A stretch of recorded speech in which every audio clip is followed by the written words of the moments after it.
Senhor é perfeita e restaura a alma. O testemunho do Senhor é fiel e dá sabedoria aos simples. Olá, parabéns a todos vocês que concluíram este curso O que a Bíblia diz. Sim, porque o curso terminou na aula 9. Esta aula 10, sobre o que a Bíblia diz, é um bônus, vamos dizer assim. Nós vamos estudar sobre o que a Bíblia diz sobre a volta de Cristo. O que a Bíblia diz sobre a volta de Cristo? São perguntas interessantíssimas que iremos estudar com vocês agora, vocês perseverantes no Senhor. Parabéns a todos vocês e vamos entrar neste mundo tão bacana, tão discutido e tão mal entendido também. Vamos tentar jogar um pouco de luz nesta matéria tão preciosa. Então, o que a Bíblia diz sobre a volta de Cristo? Este estudo trata-se, portanto, da volta de Cristo. E como já estudamos, Cristo já veio uma vez para trazer salvação, estabelecer sua igreja e revelar sua vontade por meio das Escrituras, como nós já estudamos. A Bíblia também ensina que Cristo aparecerá segunda vez. E fica sempre aquelas perguntas: mas quando Cristo virá? De que modo ele virá? Por que ele virá? Esta lição apresenta as respostas bíblicas a estas perguntas tão importantes. Então vamos começar com: quando Cristo vai voltar? Será que podemos marcar uma data numa folhinha, por exemplo? A Bíblia ensina que a volta de Cristo é iminente. Um acontecimento iminente não tem que ser forçosamente imediatamente, de imediato, mas que está prestes a acontecer, está pronto a realizar-se ou ameaça ocorrer a qualquer momento. Como exemplo de iminência, podemos pensar em alguém que, sofrendo de um mal incurável, ficou sujeito a morrer de repente durante muitos anos. Cada hora poderia ter sido a última. O segundo advento de Cristo é iminente sob dois aspectos. Primeiro, a incerteza quanto à hora em que ele virá.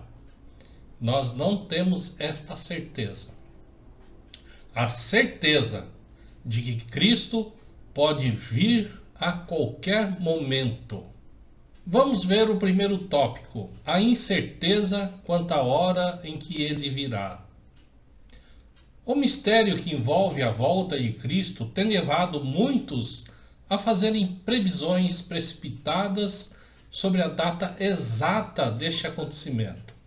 William Miller, um dos precursores do Adventistas do Sétimo Dia, anunciou, por exemplo, que Cristo voltaria em 1844. Como ele não veio em 1844, então William Miller mudou a data para 1845, ou seja, o ano seguinte. E, finalmente humilhado, teve que admitir o seu erro. Temos um outro personagem também, Charles T. Russell, um dos fundadores das Testemunhas de Jeová, predisse que Cristo voltaria em 1914.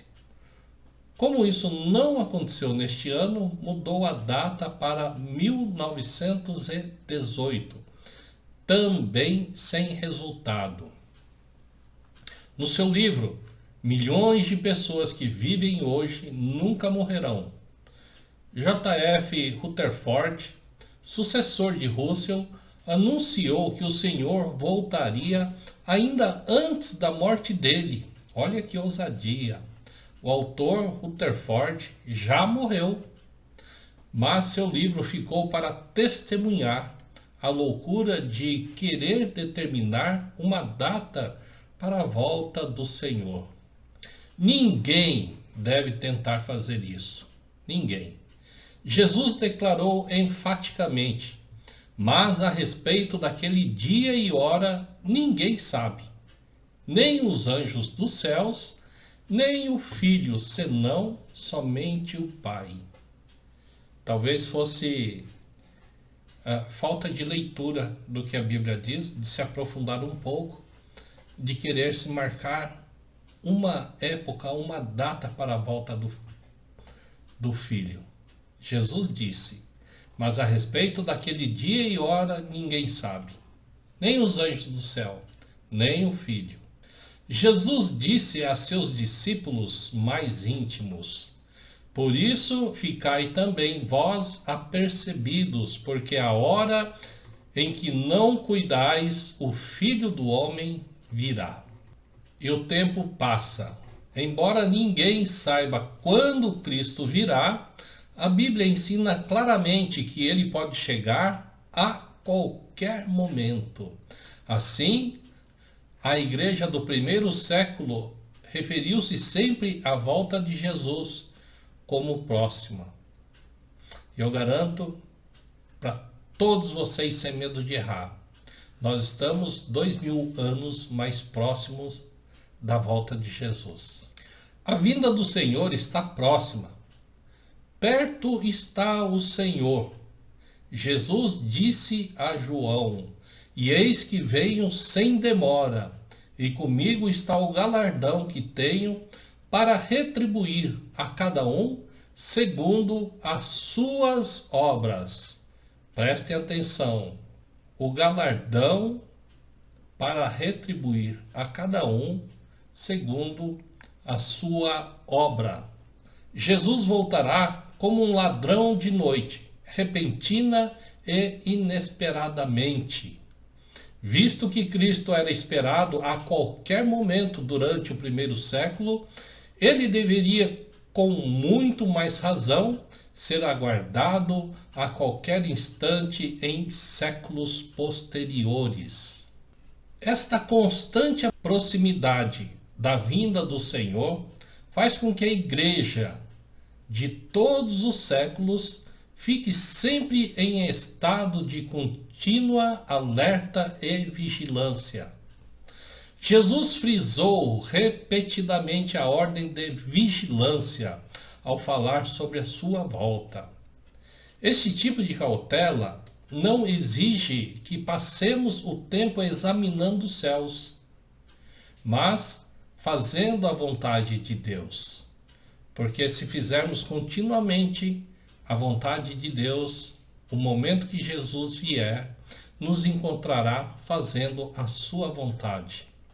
Não cabe aos cristãos descobrir os tempos e as épocas, o possível número de dias, meses e anos até a vinda do Senhor, mas viverem paciente e diligentemente uma vida digna em preparação para a volta de Jesus.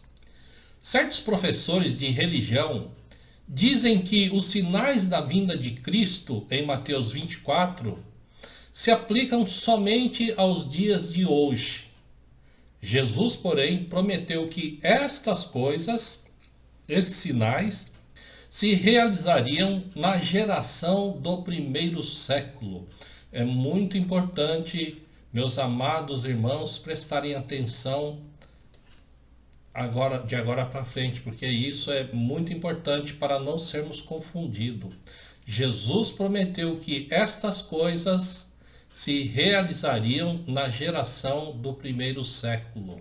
Jesus não afirmou que ele viria naquela geração, mas que estas coisas ou os sinais ocorreriam naquela geração. Esses sinais referem-se principalmente à destruição de Jerusalém em 70 depois de Cristo. Veja especificamente Mateus 24, do 1 ao 2, versículo 16 e versículo 20. E há passagens paralelas em Lucas 21, do versículo 20 ao 21. Cristo disse que logo em seguida, a tribulação daqueles dias, ele voltaria. A frase logo em seguida é explicada no versículo 33 como significando próximo às portas. Conforme já vimos, a volta do Senhor sempre foi considerado como próximo às portas. O tempo está acabando.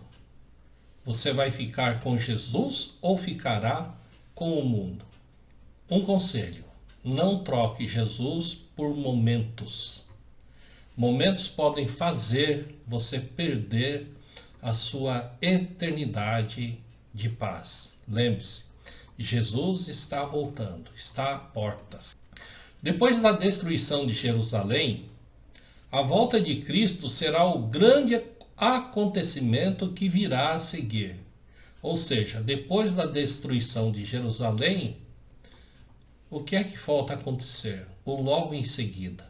A proximidade da volta do Senhor durante os últimos 19 séculos não constitui um problema sério.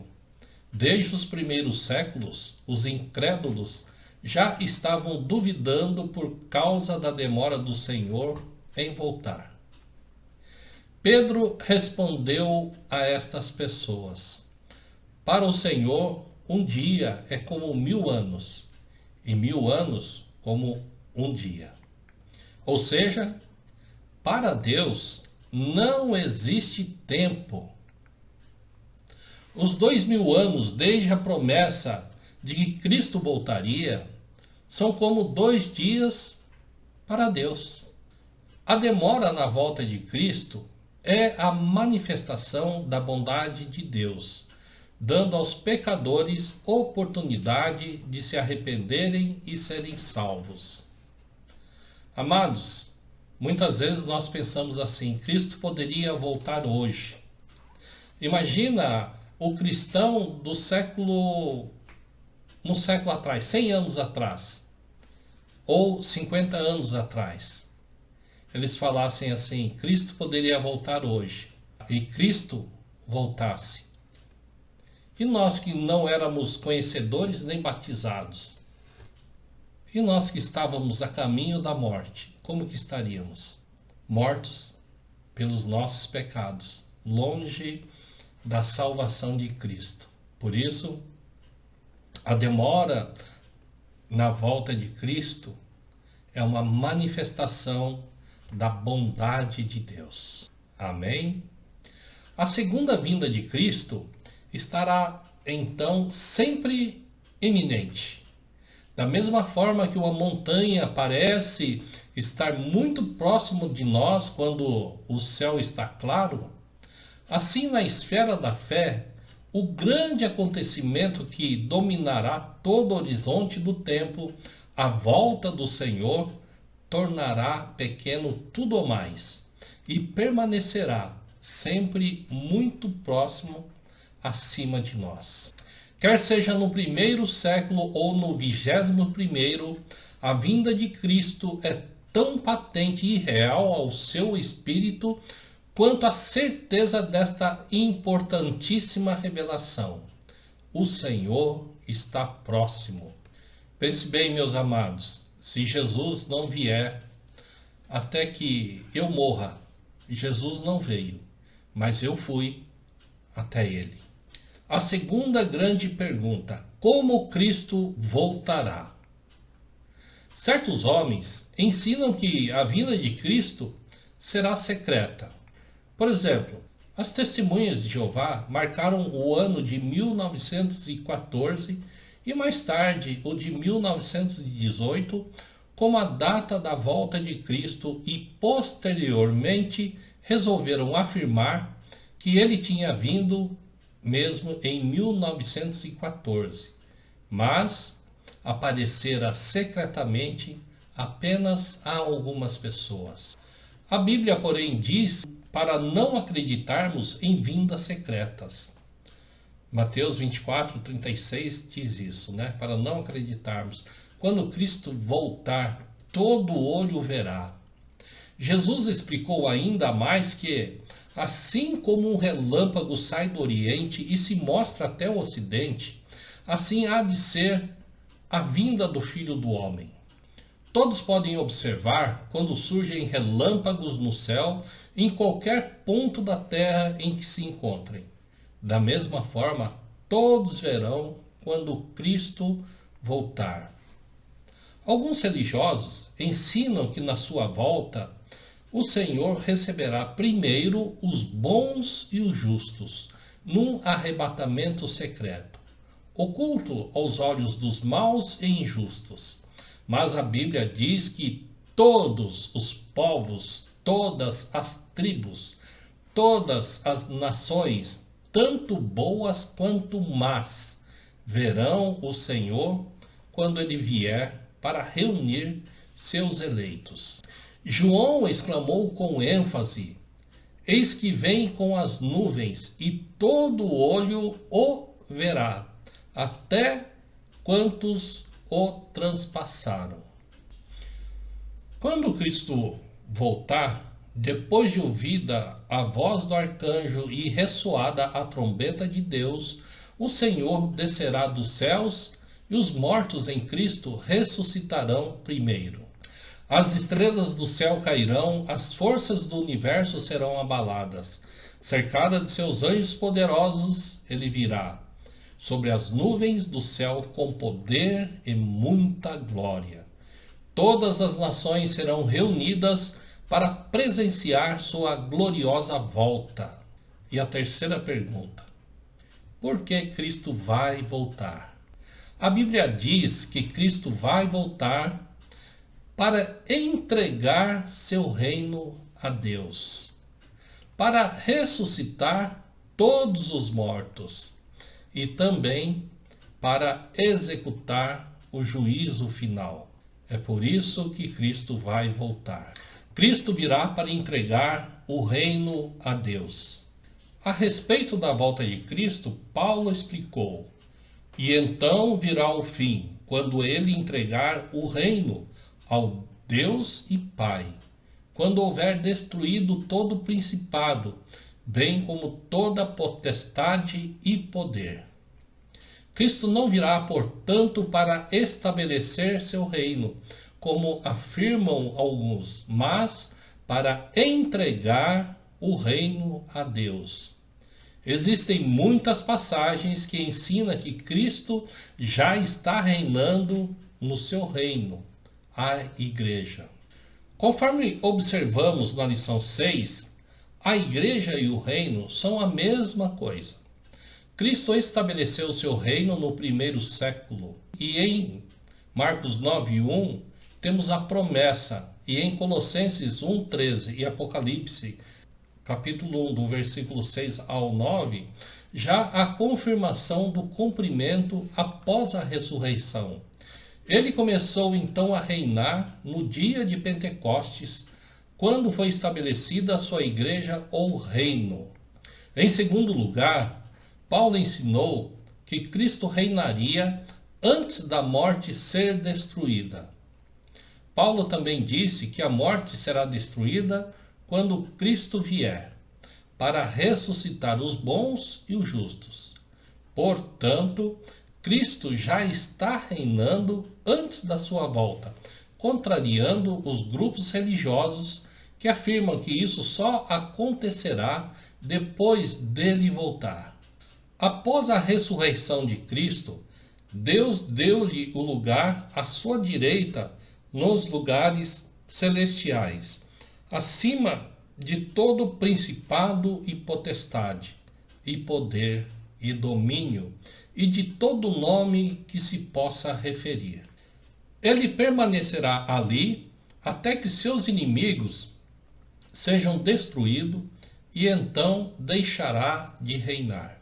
Cristo domina, portanto, hoje entre seus inimigos, como soberano dos reis da terra. Ele é o Rei dos reis e Senhor dos senhores. Ele fez os cidadãos do seu reino, os membros da igreja, serem reino e sacerdote para o seu Deus. Paulo disse: e juntamente com ele nos ressuscitou e nos fez assentar nos lugares celestiais em Cristo Jesus. Neste sentido, os cristãos estão sentados e reinando espiritualmente com ele, agora durante um determinado período de tempo, representado em Apocalipse, capítulo 20, versículo 4, por 1000 anos. Jesus disse que seu reino não era deste mundo, mas um reino espiritual que habita nos homens. Quando ele entregar o reino a Deus por ocasião da sua volta, os fiéis reinarão com ele em glória pelos séculos dos séculos, e não apenas durante 1000 anos. Cristo virá ressuscitar todos os mortos. Lembre-se de que todos, inclusive os perversos que já morreram, presenciarão a gloriosa volta de Jesus. Isto será possível porque vem a hora em que todos os que se acham nos túmulos ouvirão a sua voz e sairão. Os que tiverem feito o bem para a ressurreição da vida, e os que tiverem praticado o mal para a ressurreição do juízo. Note que todos os mortos, tanto os que tiverem feito o bem como os que tiverem praticado o mal, serão ressuscitados na mesma hora. Até os homens maus que foram punidos enquanto estavam vivos estarão presentes neste dia. Aqueles que se arrependeram na era do Velho Testamento serão ressuscitados juntamente com os judeus perversos que rejeitaram a Cristo. O dia e a hora ninguém sabe. Esteja preparado. O apóstolo Paulo declarou: haverá ressurreição, tanto de justos como de injustos. Observe a palavra ressurreição no singular. As doutrinas religiosas que usam passagens com sentido figurado para ensinar que haverá duas ressurreições, a dos bons e a dos maus, com intervalo de 1000 anos entre as duas, não estão de acordo com as passagens claras e explícitas mencionadas acima. A ressurreição dos maus é descrita detalhadamente em Apocalipse, capítulo 20, do versículo 12 ao 15. A respeito dos bons, a Bíblia ensina que os cristãos mortos se levantarão primeiro e, a seguir, os cristãos que ainda estiverem vivos serão arrebatados juntamente com eles entre nuvens para o encontro do Senhor nos ares. Em outro trecho, Paulo explica que os corpos dos justos ressuscitados não serão corpos naturais, físicos, mas corpos espirituais, celestes. Paulo declara com firmeza que os corpos não serão feitos de carne e sangue. Devemos dizer com o apóstolo João: ainda não se manifestou o que havemos de ser. Sabemos que quando ele se manifestar, seremos semelhantes a ele, porque havemos de vê-lo como ele é. Mas por que Cristo virá para ressuscitar os mortos? Cristo virá no final para julgar todos os homens, os que já morreram e os que estão vivos ainda. Cristo virá para ressuscitar os mortos a fim de proceder ao juízo final de todos os homens. Todos compareceremos perante o tribunal de Deus. Se dobrará todo o joelho.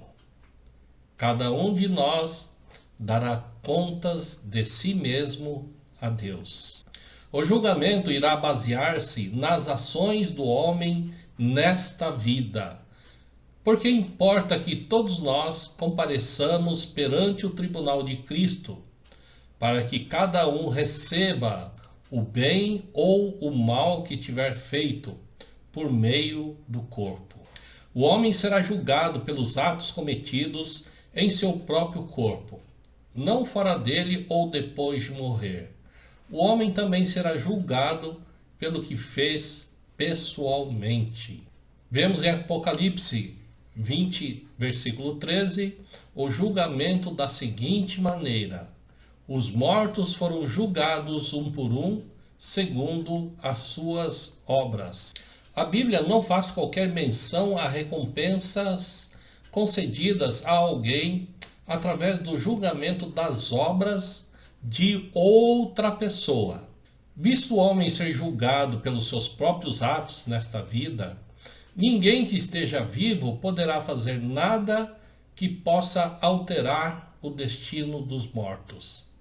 Os mortos também não podem passar por um período de tormento temporário, ou seja, o purgatório. Não tem como purgar os seus pecados e depois mudar de destino. Não existe essa possibilidade.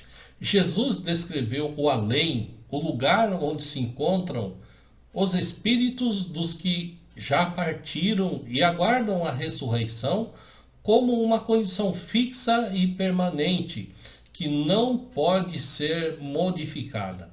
Lázaro morreu e foi para o além, para o lugar chamado de seio de Abraão ou paraíso, onde o próprio Cristo esteve depois da sua morte. O homem rico também morreu e foi para outra parte do além, um chamado lugar de tormento. Este lugar de tormento ficava separado do seio de Abraão por um grande abismo destinado a impedir a passagem de um lado para o outro. Após a morte, o espírito do homem continua vivendo, mas o seu destino fica selado para todo sempre. E assim como os homens está ordenado morrerem uma só vez, e depois disso o juízo.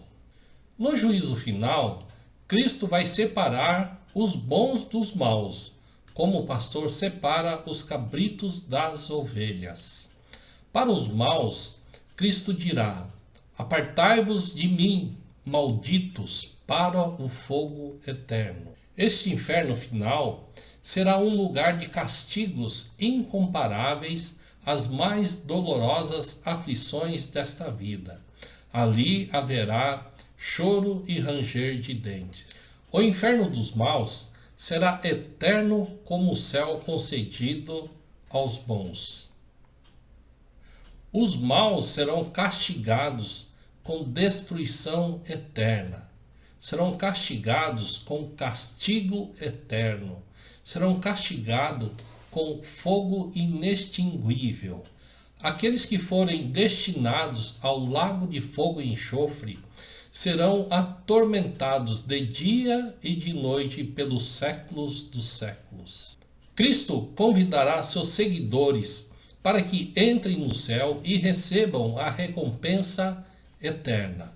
Alguns dizem que apenas uns poucos dentre os bons têm esperança de merecer este céu e que todos os outros só podem esperar uma nova existência nesta terra material, renovada, onde continuarão a casar-se e a viver como fazemos atualmente, apenas com maiores bênçãos e livres de todo mal.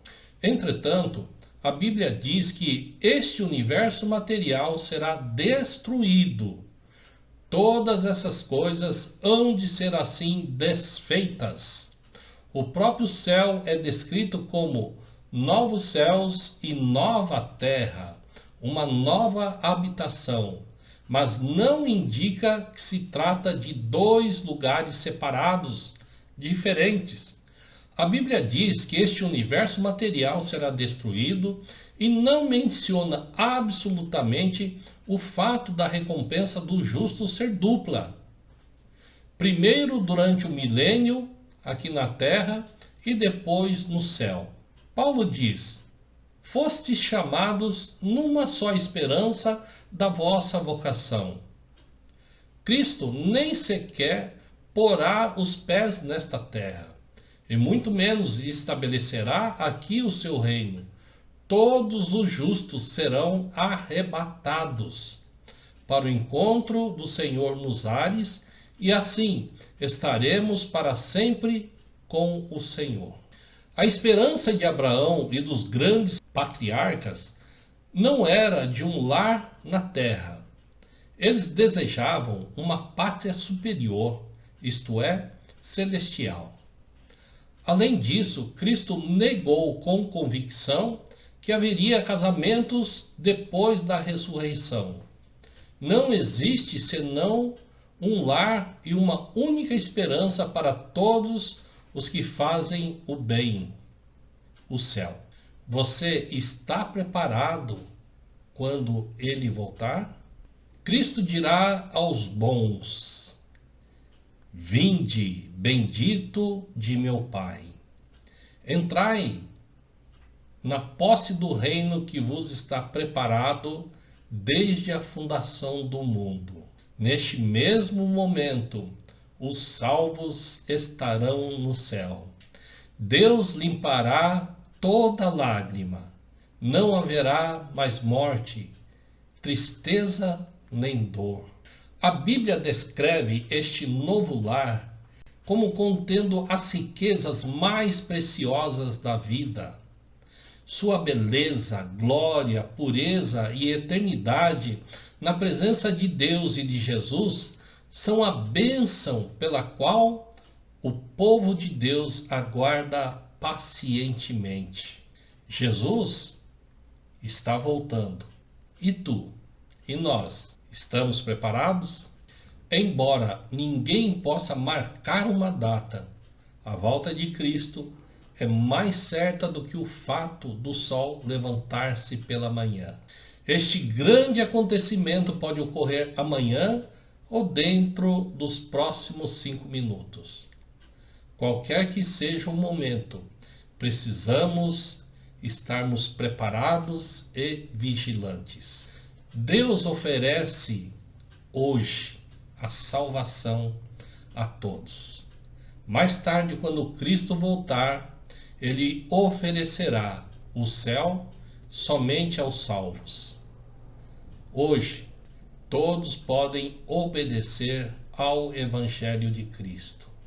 Amanhã, quando as portas do céu se abrirem para os obedientes, aqueles que não aceitaram o Evangelho, verão fechar-se essas mesmas portas à sua frente. Nossa oração é para que o Senhor seja honrado e glorificado por meio do seu exemplo de fidelidade e integridade. Apenas a sua palavra. Você está preparado para a volta de Cristo? Caros alunos e alunas, quero dizer que seu esforço e dedicação ao estudo de assuntos profundos tratados na Bíblia é digna de mais alto louvor. Entretanto, conhecer apenas a palavra de Deus não basta. Como descrito lá em Tiago 1, do versículo 22 ao 25. Você precisa também fazer a vontade de Deus, como revelado na Bíblia. Jesus avisou: nem todo que me diz Senhor, Senhor entrará no reino dos céus, mas aquele que faz a vontade de meu Pai que está nos céus. A prova decisiva do que acaba de aprender será dada pela aplicação desses conhecimentos na sua vida prática. Que Deus o abençoe nos planos que está fazendo agora. Aceitar Jesus Cristo e segui-lo será o passo mais nobre que poderá dar. Será uma certeza de alegria duradoura, tanto aqui como no além. Jesus deixou a glória dos céus para tornar a salvação possível. Ele morreu para que você pudesse viver. Renda-se a Ele, obedecendo ao seu Evangelho, e Ele o acrescentará à sua igreja.